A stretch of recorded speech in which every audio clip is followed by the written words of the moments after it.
जय श्री कृष्ण। नमस्कार दोस्तों। बहुत दिनों से सोच रहा था कि मैं एक वीडियो बनाऊं और आप सभी का ध्यान उस तरफ आकर्षित करूं कि जो रैपिडो, ओला, उबर या बाइक राइडर्स हैं, जो स्विगी, जोमेटो जैसी कंपनियों में काम करके अपने परिवार की जिम्मेदारियों को निभाते हैं। कई राज्यों में बाइक राइडर्स को परेशान किया जा रहा है, उनका वीडियो बनाया जा रहा है। लोग बड़े शान से उनका वीडियो बनाते हैं, उन्हें भारी दंड लगाते हैं। हमारे परिवहन मंत्री किसी भी राज्य का आकर जब उनका दिल कहे वे लाइसेंस भी देते हैं और अचानक उन्हें बैन भी कर देते हैं। और हमारे ही लोगों में से कुछ लोग उन बाइकर्स राइडर वालों को परेशान करते हैं। और ऐसे लोग, मंत्री महोदय से लेकर जनता के लोग भी कभी सोचा है कि एक बाइक राइडर्स उतना ही अपने परिवार के लिए जिम्मेदार होता है, उतनी ही मेहनत करता है जितना आप। क्या आप में से, हम में से किसी ने किसी भी राज्य के मंत्रियों से ये पूछा है कि जब ये सब अवैध हैं, गलत हैं, गैर कानूनी है, तो आप सीधे रैपिडो, ओला, उबर जैसी कंपनियों के ऐप को ही क्यों नहीं बैन कर देते? उन्हें बंद ही क्यों नहीं कर देते हो? बात समझने की है, बात सोचने की है।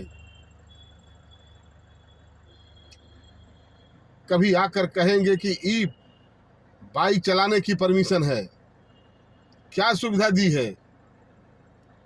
आज मुश्किल से घर नहीं चलता है और आप इलेक्ट्रॉनिक बाइक चलाने की बात करते हो।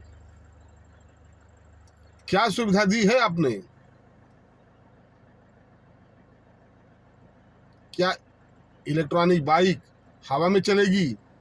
उस पर बैठने वाले, चलाने वाले गलत या सही लोग नहीं होंगे? सावधानी हमें रखनी है। सुविधाएं हैं तो उसका फायदा भी हमें उठाना है।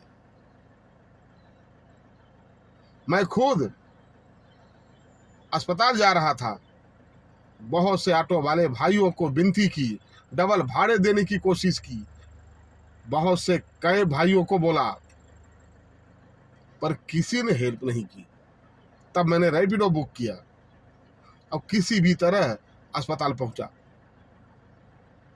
कई स्टूडेंट हैं, कई बच्चे हैं, कई लोग हैं जो इसका फायदा लेते हैं, जिनके लिए ये सुविधाजनक है। फिर वो चाहे पेट्रोल बाइक हो, चाहे वो इलेक्ट्रॉनिक बाइक हो,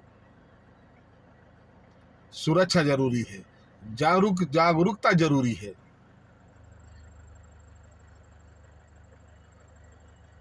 किसी के भी घर की परिस्थितियों को हम लोग नहीं समझेंगे तो ये नेतागण, ये लोग हमें यूं ही उलझाते रहेंगे। जरा सोचिए,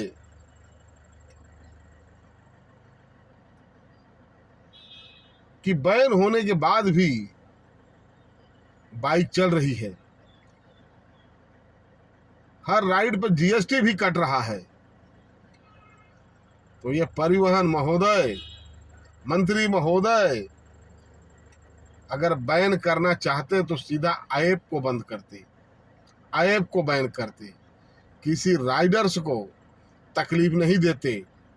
और जनता में से, हम ही में से कुछ लोग उन राइडर्स को परेशान नहीं करते, उन बाइकर्स को परेशान नहीं करते।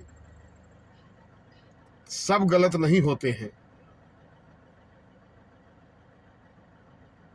उनके घर की परिस्थितियां उन्हें रात दिन स्विगी, जोमेटो, ब्लिंकिट, पोर्टर, रैपिडो, ओला, उबर चलाने के लिए मजबूर करती है। और ये राइडर्स भाई अपनी जान को हथेली पर रखकर सड़कों पर चलते हैं। सुबह तो निकलते हैं पर शाम का पता नहीं होता है कि ये अपने घर सुरक्षित पहुंचेंगे कि नहीं। एक तो नौकरी नहीं है, महामारी नहीं है, न हमारी सरकार, न हमारे मंत्री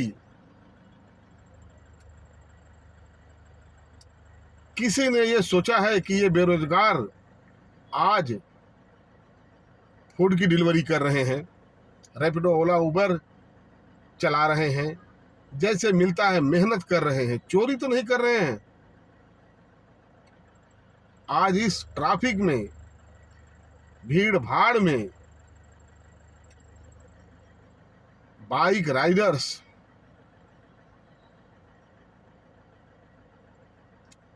एक सुविधाजनक विकल्प है।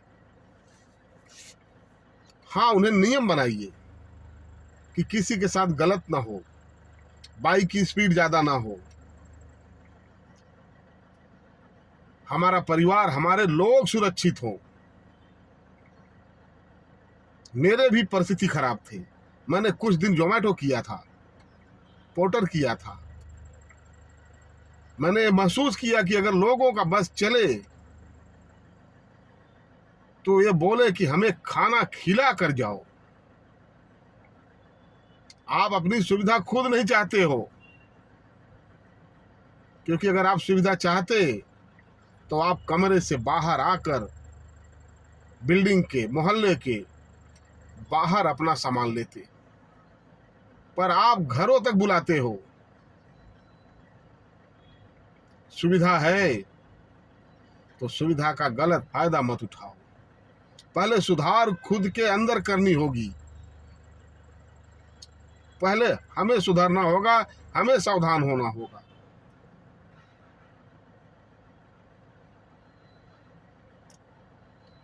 और जो लोग राइडर्स को परेशान करते हैं उन लोगों से बस मैं इतना ही कहना चाहूंगा कि मत परेशान करो किसी को। पता नहीं कौन किस मुसीबत में है, किसकी कौन सी बद्दुआ लग जाए। याद रखो, चाहे वो मंत्री हो या संतरी या कोई भी शख्स, हर अति के बाद क्षति तय है। उम्मीद करता हूं कि आप लोग इस बात को समझेंगे और सवाल करेंगे कि जब ये गैर कानूनी है तो आप ऐप को ही क्यों नहीं बैन करते। अगर इस वीडियो में किसी को कुछ गलत लगे तो क्षमा चाहता हूं। जय श्री कृष्ण।